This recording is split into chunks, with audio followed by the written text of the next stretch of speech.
मध्य प्रदेश की विधानसभा का सत्र जिस तरीके से असमय समाप्त किया गया, ये मैसेज है कि ये सरकार लोकतांत्रिक मूल्यों में विश्वासी नहीं। 20 साल में सबसे छोटा बजट सत्र। उद्देश्य क्या था? उद्देश्य था कि बजट के विभागवार चर्चा ही नहीं हो और जो घपले और करप्शन इस सरकार में किए हैं उसका सच्चाई जनता तक ना है। मुझे खुशी है हमारे विधायकों ने हमारे नेता प्रतिपक्ष के नेतृत्व में जिस तरीके से नर्सिंग घोटाला उठाया, जिस तरीके से नल जल योजना का घोटाला उठाया, जिस तरीके से बजट में की चर्चा में इस सरकार की कलाई खुली और एक एग्रेसिव रुख अपनाया, वो अपने आप में इस सरकार के असली चेहरे को बताता है। मैं सारे विधायकों को बधाई देता हूं, पर सवाल ये है कि 1 से 19 जुलाई तक प्रस्तावित थी 14 बैठकें। आपने ऐसा क्या सब्जेक्ट हो गया कि विभागवार चर्चा ही नहीं कराई और सब बुलेटिन कर दिया। ये 4287 प्रश्न सवाल पूछे गए थे, उसमें बीजेपी के भी विधायक थे। सदन एक माध्यम होता है एक जनप्रतिनिधि को अपने क्षेत्र की और प्रदेश की जनता की आवाज को रखने का। बीजेपी के विधायकों के प्रश्नों का भी अपमान किया सरकार ने और इस व्यवस्था ने,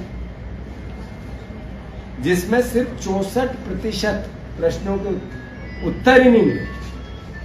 2756 प्रश्नों के उत्तर इस सरकार ने नहीं दिए इसी सत्र में। अनुदान की जो मांगे थी, जैसा मैंने कहा, विभागवार चर्चा में भरोसा ही नहीं था इस सरकार का। शून्यकाल के 175 शून्यकाल की सूचनाएं थी, उसको नजरअंदाज किया गया और 500 ध्यान आकर्षण, 500 लगभग ध्यान आकर्षण सारे विधायकों के लगे थे, जिसमें सत्ता और विपक्ष दोनों थे। तो मूल भावना इस सरकार को संसदीय कार्य व्यवस्था में, इस भारतीय जनता पार्टी के विचार को संसदीय कार्य व्यवस्था में भरोसा ही नहीं, इसका सम्मान ही नहीं करती। अब आया बजट। बजट में पहले हम बजट आता था तो मीडिया की सुर्खियां बनती थी, इतनी छूट दी गई, इतने रोजगार उपलब्ध कराने के माध्यम बना बजट, कृषि में इतना फायदा, आम मिडिल क्लास को इतना फायदा, पॉजिटिव खबरें अखबार की हेडिंग बनती थी। इस बार क्या हेडिंग बनी? इस बार हेडिंग बनी कि प्रति व्यक्ति कर्ज 60,000 रुपए हो जाएगा। इस बार हेडिंग बनी 90,000 करोड़ रुपए इस साल एक्स्ट्रा कर्ज लेना पड़ सकता है। 88,000 करोड़ रुपया इस साल कर्ज लेना पड़ सकता है। इस बार हेडिंग बनी कि सरकार ने 64% जो बजट टोटल पिछला किया था उसका खर्च ही नहीं, 64% ही खर्च कर पाया, यानी बचा हुआ 36% इस सरकार ने पिछला खर्च ही नहीं किया। हेडिंग बनी कि कर्ज से कर्ज चुकाने वाली सरकार, कर्ज से कर्ज चुकाने वाली सरकार। मतलब इस सरकार का असली चेहरा, सिर्फ मैं बार बार बोलता था, कर्ज, क्राइम और करप्शन, कर्ज लेना, करप्शन करना और क्राइम को पालना और पोसना इस सरकार का मुख्य एजेंडा है। अब आप देखो कि 2023 की स्थिति में प्रदेश का कुल कर्ज था 3,19,000 करोड़, उसमें 2024 में आते आते ये 3,75,000 करोड़ रुपए के आसपास हो गया। अगर जो अनुमानित कर्ज की भावना बताई जा रही है, जो सरकार के बजट से भी सिद्ध होती है, ये पहुंच जाएगा 4,41,000 करोड़ रुपया। तो अल्टीमेटली प्रति व्यक्ति 60,000 रुपए के कर्ज में होना है। इस सरकार का जो आज पैदा होगा और जो आज जिसकी मृत्यु होगी। सवाल यह है कि एक सरकार का उद्देश्य क्या होता है कर्ज लेने का या बजट का, कि जनता की जन सुविधाएं बढ़े, आधारभूत विकास हो, बच्चों को रोजगार मिले और साथ ही साथ अल्टीमेटली समृद्धि आए। पर रोजगार की अगर एक पेरा पकड़ ले, एक क्षेत्र पकड़ ले रोजगार का, इस सरकार ने पिछली बार जब बजट आया था उसमें 29,50,000 रोजगार जनरेट करने की बात की थी और 15.42 लाख रुपए का करोड़ रुपए का 42,000 करोड़ रुपए का पूंजी निवेश आएगा प्रदेश में, जिससे जनरेट होंगे 29,50,000 रोजगार। मध्य प्रदेश में लगभग 35 लाख, 37 लाख, 35 लाख या 33 लाख इस तरह के बेरोजगारी के पंजीयन होते हैं। तो जो 37 लाख पंजीयन में आपने रोजगार दिया 2,30,000 को, जो अभी ताजा आंकड़े आए, यानी लगभग 2%, 3% लोगों को या 5% बच्चों को 37 लाख में से आपने रोजगार दिया, वो भी प्राइवेट सेक्टर में। सरकारी नौकरी जीरो, किसी भी विभाग की सरकारी नौकरी के आंकड़े इस तरीके के नहीं आए। मैं आप सबसे अनुरोध ये करना चाहता हूं इस पूरी भावना का कि अब जब 3 लाख, इस सरकार ने 3,65,000 करोड़ रुपए का बजट की बात की इस बार, ये पिछली बार की बात की थी, तो इन्होंने 63,000 करोड़ रुपए के निवेश की बात और 4 लाख रोजगार जनरेट होंगे इसकी बात।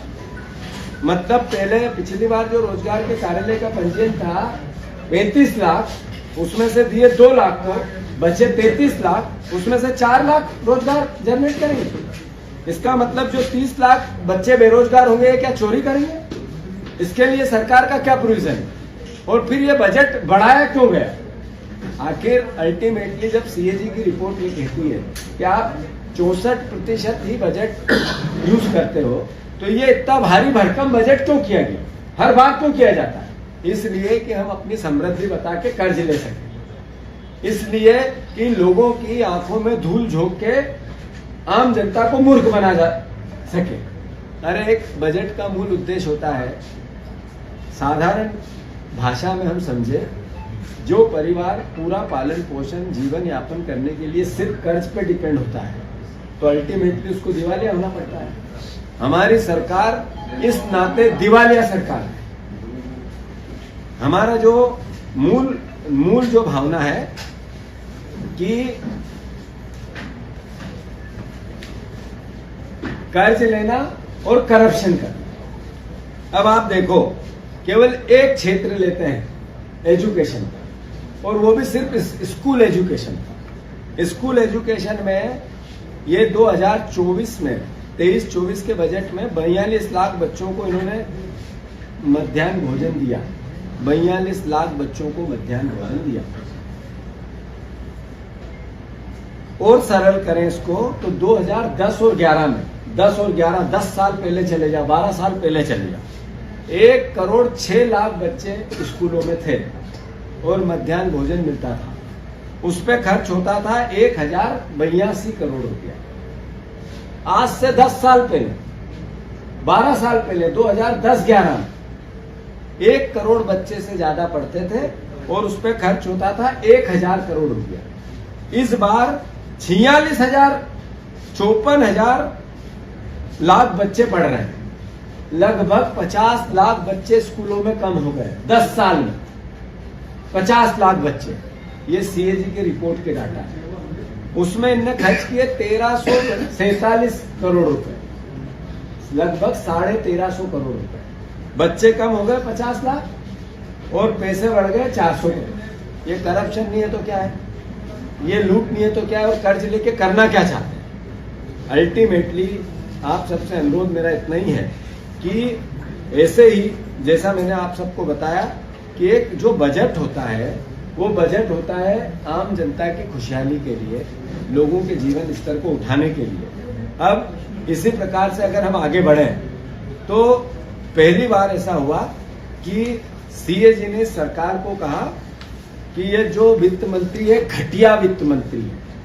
ये मेरा आरोप नहीं है, ये सीएजी का आरोप है। आरोप नहीं है, लिखित में है। सीएजी की जो रिपोर्ट आई अभी 3 दिन पहले, उसमें कहा गया कि 23-24 का जो बजट है उसके अंतर्गत इस सरकार ने जो निर्णय लिए, जो प्रावधान किए, बढ़ा के किए, खर्चा 64% किया और घटिया प्रबंधन के अनुसार पूरी व्यवस्था जमाई।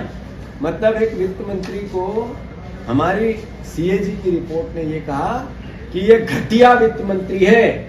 मेरा आरोप नहीं है। इस नाते मैं आदरणीय मुख्यमंत्री जी से अनुरोध करता हूं कि सरकारी एजेंसी है जो सरकार के आय व्यय का ब्यौरा रखती है, उसका मूल्यांकन करती है, उसका निरीक्षण करती है और पब्लिक परसेप्शन या पब्लिक के सामने लेके आती है ये बात कि इस साल किस तरीके से सरकार ने काम किया पिछला वित्त वर्ष में। तो सीएजी की रिपोर्ट के अनुसार, केक की रिपोर्ट में बीजेपी ने कितना बवंडर मचाया, कोयले में कितना मचाया, कितना उन्होंने जो अलग अलग तरह की जो 2013-14 के पहले केंद्र के लिए किस तरीके की सीएजी रिपोर्ट का आधार बनाया था, वही सीएजी की रिपोर्ट मध्य प्रदेश की। तो उनने ये कहा कि ये सिर्फ करप्शन करने के लिए बजट को बढ़ाकर, कर्ज लेने के लिए बजट को बढ़ाकर इस तरीके से बताया जाता है और वित्त मंत्री के कामकाज को घटिया बताया। इसका मतलब है उनका इस्तीफा होना चाहिए। यही वित्त मंत्री थे जिनके शिवराज जी मुख्यमंत्री थे और वित्त मंत्री तो यही थे। तो वित्त मंत्री जी, केक कहता है, केक की रिपोर्ट कहती है कि आपको इस्तीफा देना चाहिए। और मुख्यमंत्री जी से मेरा अनुरोध है कि अगर ये इस्तीफा नहीं दे, आप में थोड़ी नैतिकता हो तो आप इनका बर्खास्त कर देना चाहिए।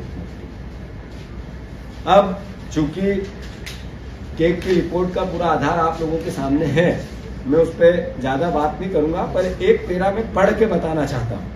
केक के वित्त वर्ष 2023-24 के अनुदान की मांगे, टोटल ग्रांट और विनियोग के बीच भारी अंतर है और बचत को घटिया प्रबंधन का नमूना बताया गया है। घटिया प्रबंधन का नमूना बताया गया है। इसका मतलब है कि आपका असली चेहरा केक ने बता दिया है। ये सब बजट की पूरी कहानी अपनी जगह हो सकती है, पर अगर आपने 3,65,000 करोड़ रुपए का बजट का प्रोविजन किया तो आपने पिछले आपके घोषणा पत्र में कहा था हम किसानों के लिए 2700 और 3100 धान का और गेहूं का दाम देंगे, उसका प्रोविजन क्यों नहीं किया? आपने कहा था आईआईटी और AIMS की तर्ज पर इंस्टीट्यूट बनाने का वादा किया था, उसके लिए जिक्र क्यों नहीं किया? आपने 6 नए, आपका घोषणा पत्र है बीजेपी का जिसमें अभी 6 महीने पहले वो विधानसभा का चुनाव जीत के आए हैं, 6 नए एक्सप्रेस वे निर्माण की घोषणा की थी, उस पे एक पैसा भी क्यों नहीं लिया गया? आप ये बताओ कि गरीब छात्रों को मुफ्त शिक्षा का वादा था, उसके लिए प्रोविजन क्यों नहीं किया गया? मुफ्त शिक्षा क्या हुआ उसका? लाडली बहनों को पक्का मकान देंगे, बजट में 40,000 करोड़ रुपए रखे हैं, 3,000 देने का वादा था। ये एक साल में 40,000 करोड़ रुपए का कहां से पक्के मकान आएंगे? कहां से उनको जो गैस सिलेंडर मिलना था वो मिलेंगे? और क्या लॉजिक है इसका कि आपने 3,000 रुपए बहनों को देंगे? उसका प्रोविजन कैसे संभव हो सकता है? भावांतर की योजना में आपकी नियत देखो, असली में ये किसानों की हत्या करने वाली सरकार किसानों से नफरत करती है। इसने किसानों के लिए भावांतर योजना में 1,000 रुपया रखा। किसान भाइयों, आपकी भावांतर योजना का कई बार भाषणों में भारतीय जनता पार्टी के लोकल नेता और बड़े नेता और प्रदेश के नेता जिक्र करते हैं। बजट में 1,000 रुपया आपके भावांतर के रखे हैं। इन्होंने 3,000 रुपए ऋण माफी के रखे। इस सरकार ने 3,000 रुपया ऋण माफी का, किसानों की ऋण माफी का रखा है। इस सरकार ने जो आपको वादा किया था किसान भाइयों, जो 3,000 धान के दाम 3100 और 2700 गेहूं के दाम, उसको किसी प्रकार से किसी भी प्रकार का जिक्र अपने बजट में नहीं किया गया। तो अल्टीमेटली किसान कि हत्यारी ये सरकार किसान विरोधी है। ये बात आपको और हमको समझना पड़ेगा। आदिवासियों के मकान, नल जल, ऐसा हमारे विधायकों ने कल मुद्दा उठाया करप्शन का, जो हर घर को नल और उसमें मिलेगा जल। ये प्रधानमंत्री का भाषण था, आपकी टोटियां खोल के ले जाएंगे। अरे प्रधानमंत्री जी, टोटियों में न नल है न जल है, और उसका सारा करप्शन आपके नेताओं की जेब में है। ये भावना इस सरकार की कि जिस वचन को लेके ये आए थे, इस बजट में एक शब्द भी नहीं है उसके, जिसके लिए इनको वोट मिला। तो ये बड़ी चिंता का विषय है। मैं मानता हूं कि बजट के सारे प्रोविजन, सारे प्रावधान, जैसे किसानों के लिए इनको जितनी योजना में मद रखना था, बोलते हैं उसको पिछली बार से भी अब घटा दिया। यानी कि जो ग्रामीण विकास का मद रखना था वो पिछली बार से इस बार घटा दिया। जो इनको अलग अलग मद को लेकर अलग अलग प्रक्रियाएं, चाहे वो आदिवासी आवास की बात हो, चाहे आदिवासियों की छात्रवृत्ति की बात हो, चाहे मतलब अल्टीमेटली वित्त मंत्री का काम सिर्फ झूठ बोलना है। इन्होंने एक कहा कि वित्त मंत्री सदन में झूठ बोला, पूंजीगत व्यय 15% बढ़ाया गया है, जबकि यह वर्ष 2023-24 में 67,177 करोड़ रुपए था, जो घटकर 2024-25 में 61,633 करोड़ रुपए हो गया। यानी घटाया बढ़ा। आप भाषण देखना वित्त मंत्री का, इसका मतलब है कि वो जनता से सदन में क्या झूठ बोलते हैं। इसीलिए तो वित्त मंत्री का इस्तीफा होना चाहिए।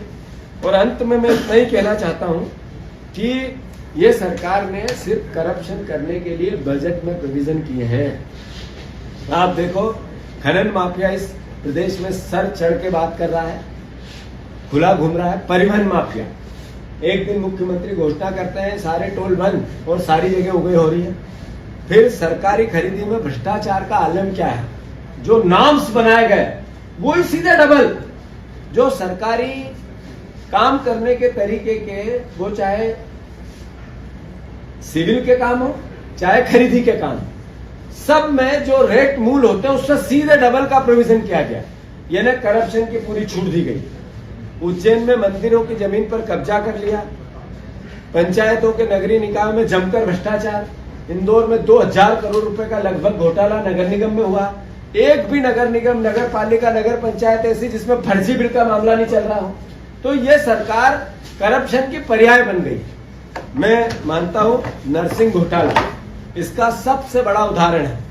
अभी लगातार नर्सिंग घोटाले को लेकर मंत्री के खिलाफ एविडेंस दिए गए, सदन में चर्चा की गई, सदन में एविडेंस रखने की अनुमति मांगी गई, पर यह भ्रष्ट लोगों का कुनबा मानने को ही तैयार नहीं कि हमने करप्शन किया है।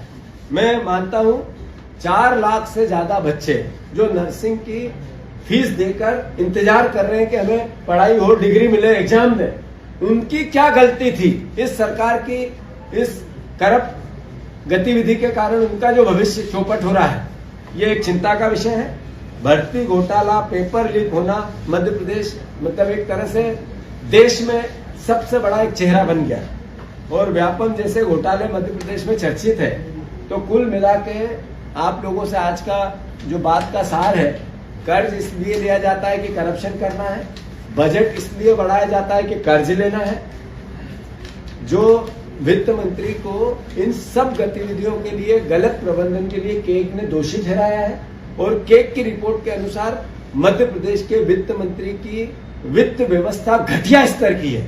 इसलिए वित्त मंत्री को इस्तीफा दे देना चाहिए, और वित्त मंत्री को इस्तीफा नहीं देते हुए तो मुख्यमंत्री को उनको हटा देना चाहिए। धन्यवाद।